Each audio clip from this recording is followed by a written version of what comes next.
Everyone, in this video we'll see how we can make a clock using Python. So let's get started. At first we have to create a new Python file.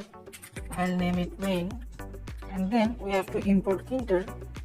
So let's from tkinter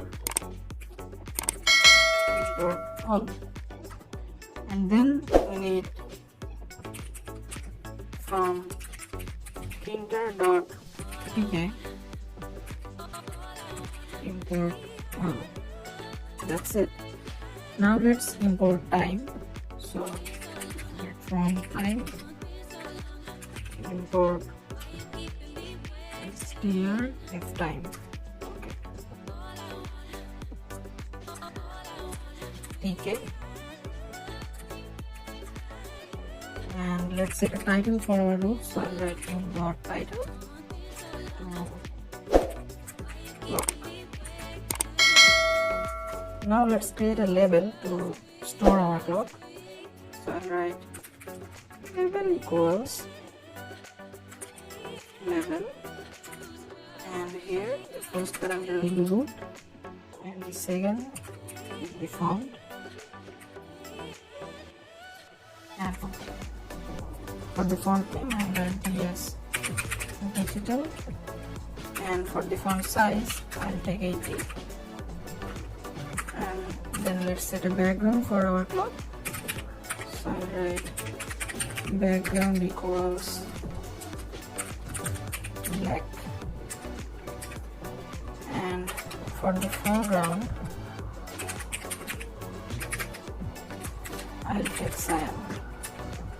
That's it. Now let's pack our label. So I'll write label dot pack, and let's set it to the center.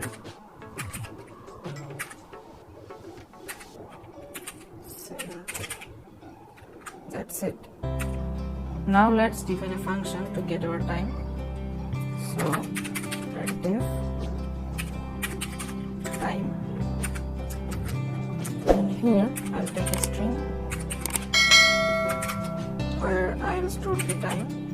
So str of time, and the format will be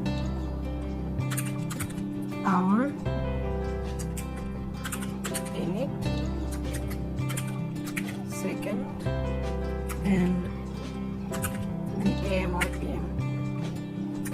Okay, now let's set this time to the label. So label dot config,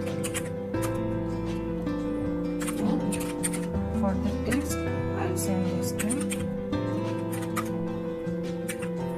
and then let's try to call our time function on every second.